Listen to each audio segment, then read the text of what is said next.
Man, Rooster, it's got to be 5 o'clock somewhere.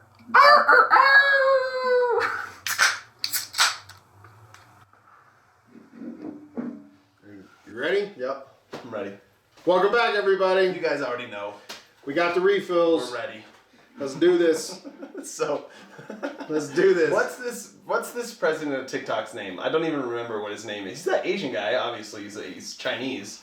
Yeah. But watching him fight in the Congress with, I mean, it's funny because half of the questions that the congressmen people asked, valid questions. The other half were like old people having no idea how technology works and being like, does it connect to Wi-Fi? So it's stealing my information through the Wi-Fi, and like, oh my, I was laughing, dying so hard. And him trying to like politely explain that like every device connects to Wi-Fi. Like all the apps, it's like, just because it's connected to Wi-Fi doesn't mean that I'm like stealing your information. Right. But that was, it was like its own Amber Heard Johnny Depp trial we had to watch. It's bad. It's bad. It's because you look at the way, again, you look at the age structures of the way people understand technology, right? And how either you can actually progress with the technology or you're just left behind. Exactly. And that is a clear example of somebody's like, it does need internet, right? It does need some internet. I was dying Does it affect my data plan? It'd be interesting to see the age gaps in Congress and like gauge. I assume that most of them are like 60 plus, but there's this one guy I actually follow on TikTok coincidentally, which is funny, who's a congressman who sits down and talks about their decisions that they make. And you know what? I couldn't remember his name. I can look it up, but I don't want to waste time doing that. But he's this new young congressman, and he literally posts TikTok videos after each of their sessions, talking about what they talked about and who thought this and who thought that, and that has been super cool to me. He seems totally non-biased and like. To me, it's kind of interesting is that you wanna utilize the government to ban a app that is voluntarily downloaded by people. It's not something that's required. Right. It's just like nobody forced you to get a Facebook account. Yeah. Nobody forced you to get an Instagram. Yeah. Nobody forced you to do any of these things. Right. But yet, look how many times Zuckerberg has been sitting in front of those committees. Literally. Right? Look at the answer for his comments. Look at Musk having to explain what's going on with Twitter. Right? Seriously. But yet, you're identifying something because people find it vulgar. Yeah. Right? They feel like it's over-sexualizing and bringing the wrong light to young people. It's like, what? I mean, that's been going on for how long? Yeah, that's true. How many magazines, and I know you don't understand what magazines are. A what? A what? No, I know what a magazine is. But have I ever read one? No. But do I know the articles? But, I mean, I think it's a valid argument because 100 million people in the United States use TikTok. 1/3 of the United States use TikTok. And if the whole argument is that, if you ever go on Chinese TikTok, to their kids and stuff, they have educational videos, restricted videos, and it's like very correlated for their progress, where in America, it's just like dumping dopamine on them. And the argument is like they're destroying our youth. So it's like, I understand that argument. But at the same time, it's like, the freedom of choice whole thing, that's the whole point of America, is that you get to make that decision yourself. Right. When does it become a conversation of parenting? For sure. Literally, not letting your 8-year-old spend 8 hours a day on TikTok. That might be a question. Yeah, that's funny because I think that's totally right. I think you're right. That should trump literally everything else and being like, well, the parents should be making the decisions to not allow their children to melt their brains. Right, and not monitoring the content that they're watching or falsify accounts so that they can participate. Yeah. Right? I mean, I think the average median age now for a child to have a cell phone is something like 8.5. Like, what? That's the median? Which means that there are people at like 4 and 5 getting phones and stuff? Mm-hmm. That's crazy. It's at what point? I mean, I grew up in a generation where we had what was called a TV babysitter, right? So, you had working parents. The economic situation was changing in the country. People had to work more to provide. you no longer had, a traditional one-income household. Both parents are working, or it was single parents raising children. So the TV became that. Yeah. This is a glorification of that. Okay. Yep. And now all of a sudden everybody wants to be concerned about what people are watching. Right. Exactly when did you start paying attention? Right. I mean, what you got to think, what spurred this whole conversation within these committees to go, oh, you can't be here. And they're trying to play it off that, oh, the Chinese are stealing your information. Yeah, your data. Yeah, right? Exactly. And that president came out and he was like, no, there's a firewall that restricts the United States data on U.S. servers. I was like, thank you. As a concerned American watching, worried about China stealing our data, I was like, that's great to fucking hear, that our data is secured in the United States. But the reality of it is that that's not even true. Because cell phone devices always have metadata that attaches to every little thing that you do. That makes sense. And we talked about Placer AI, which gathers that metadata. Yeah. So that you as a business figure out how much traffic you have, what their average, spend is, where they came from, how long they spend in your business or on your website. Like, they break down every bit of that, and not any single one app is attached directly to Placer AI. Yeah. Right? It's just stuff that's in the cloud, literally. It's just floating around. Just floating around. I mean, and they just figured out how to pull all that together. To organize it, yeah. And go, here you go. Uh-huh. You wanna push your your repair shop.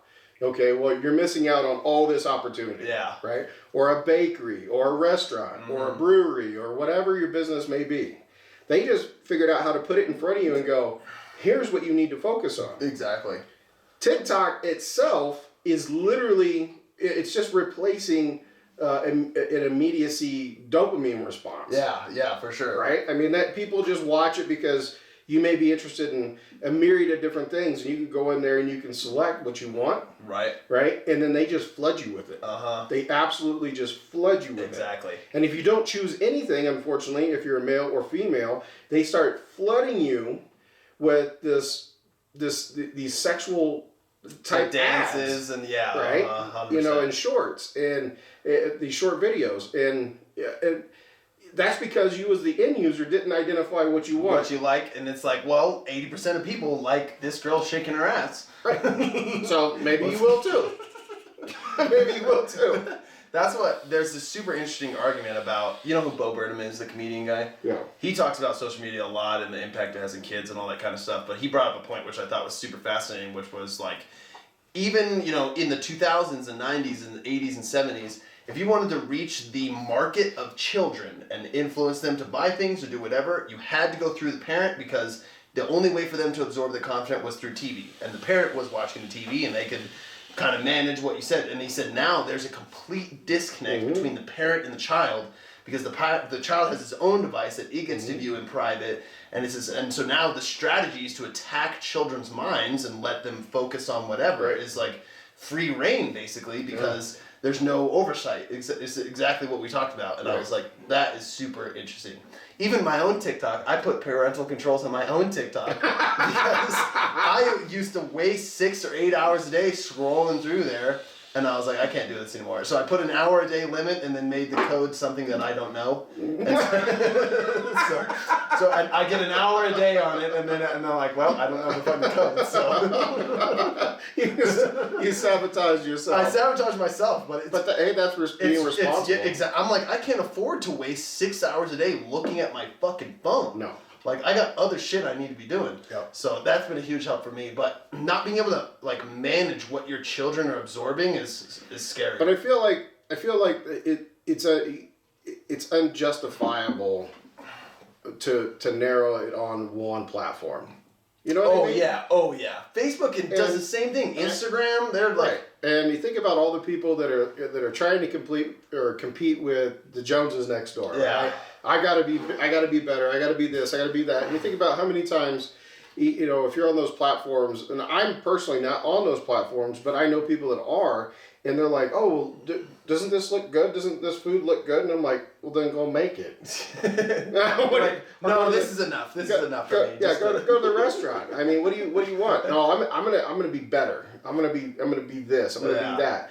And I understand it's a marketing tool, but at the same time, at what point do you cut yourself off and say, I can't be what somebody else is. If I'm going to be successful, I have to be my own person. Right. For sure. Right. And it's kind of like us. I mean, we're not hugely popular. Yeah. On it, but we don't cater to any demographic or anything. We just do us and. Right. It's just a conversation, and so. I feel like there's a lot that's lost in that, but at the same time, it's unfair to pick one company out, regardless of where they originate from. Yeah. Right? To say, no, we can't have this anymore. Right. And Montana banned it. I heard that. Montana banned that. They completely, but it's for people who are, like people who already have the app, it's not banned, but new downloads of the app is banned. Right. Yes. So it makes me wonder, too, how is it that, communication companies can identify...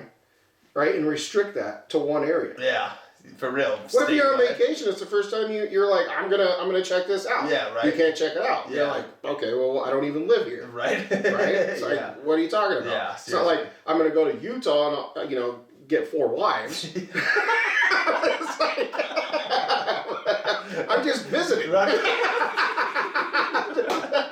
Visiting. I'm not changing my life. Yeah, seriously. So I don't get it.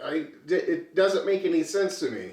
Again, I feel like it's an over controlling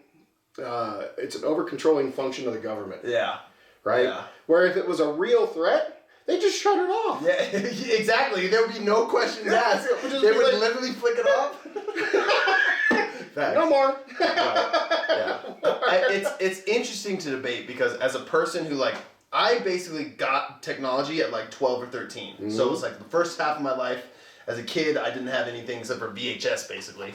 And then 12 or 13, I got a phone and it went on from there. Seeing how the ease of access to dopamine of just scrolling and sitting on your phone has affected me is huge. And my motivation to do things and what I do in my life. I can't imagine the impact that has on a 4-year-old child, whether they have to choose to scroll between TikTok videos or do their math. Well, it's but you think about it, when you're out in public now, how many times do you see children under the age of 10 that are walking around with tablets and phones? Yeah, all of them, basically. Right. I mean, basically all of them. And so this is, again, kind of goes back to what we were talking about before on the breakdown of society is that if you take away the requirement to learn how to read and write, because somebody's just putting it into you, right? Our brains learn visually first, right? And then we can go through physically and touch things, and then it really embeds in there. Exactly. Right? But if you're removing 2 of those pieces and all you have is visual and audio, right? Yeah. Then what else? You got no reference. Right. Yeah. Because once somebody takes that away from you and you can't complete it on your own, now what? Now you got to rely on somebody else. Exactly. So maybe that's weird. what they want, James. Well, maybe. They want you relying on them for everything, for the way you think, for the way you do. I don't know. It's kind of scary to think about if you really consider it. I mean, it has to be going on. I mean, the people at the top have to be influencing everybody else's mental processes through the media they consume and everything. So being able to back up and look at it from a larger perspective and not just taking what you see at face value for everything, I think is and there's other portions of that correlate to everyday behavior. They say, for something to become a habit, you only need to do it a set number of times. Yeah. Right? And then it becomes habit. Mm-hmm. I mean, the reality is it's been programmed in everyone now. Even the older generations, where if you walk into a room and nobody's looking at their phone, and you pull out your phone and you just open it up just to see the clock and put it in your pocket, watch the room. Every single person will open up their phone and start looking. They won't stop to say hi or how's it going or what are you here for or yada yada. No, everybody's boop-a-doop-a-doop. It's hilarious how it's evolved into. It's kind of like the yawn reflex. Right. Like we evolved to yawn so that we could sleep as a group and all be on schedule and evolve together. And now it's like we all look at our phones together. Mm-hmm. You just walk in a room, see everybody on your phone. You're like, well, it must be important. Something happened today, whatever it is, we don't know. But I'm going to find out. I'm not going to ask anybody, but I'll find out. Facts. Yup. I'm getting a little low on my drink. Me too. But you gotta think, these people, and think about the amount of money they have made. Yeah, that's the thing. I mean, that's what drives it all, obviously. And for what? For a 15 or 30-second short that, somebody that really knows what they're doing, man, they're probably banking. Yeah. I mean, they're probably really banking. Yeah. Why go through all the effort of doing like an Instagram or a Facebook, market, type of deal or whatever. When you can have a TikTok thing and you're like, look what I just picked up. Right. 30 seconds. Yeah. Done. Yeah, exactly. Done. Easy. And then you got a link in that same video. Yeah. Just like TikTok is what took the hashtag craze to the next level. For sure. Yeah. Right? And so I still don't understand hashtag. I wish I was the guy that did the hashtag thing. Like you can hashtag and you could direct link into all these platforms and find whatever you want. Yeah. It'd be a different story right now. So it'd be a totally different story right now. That's so old man to be like, I wish I created a hashtag. What if it is a hashtag? I mean, shit. I wish I created the envelope. Or the idea of just putting glue on the back of a piece of paper that you paid money so your letter could get there. Right. A postage stamp, for God's sakes. What? Think about how much money you would have made. It's crazy at the end of the day to wrap it all around and think about that. To somebody else, we are the product. We are what they make their money off of us, and influencing the way we think and make decisions is how they make their money. So, like, always be looking at it through that lens and be like, how is someone profit from the way that this is supposed to make me think? Yeah, and in that regard, I need to talk to whoever it was that, made me think I need another beer. Facts. Non-Budweiser. We'll be right back.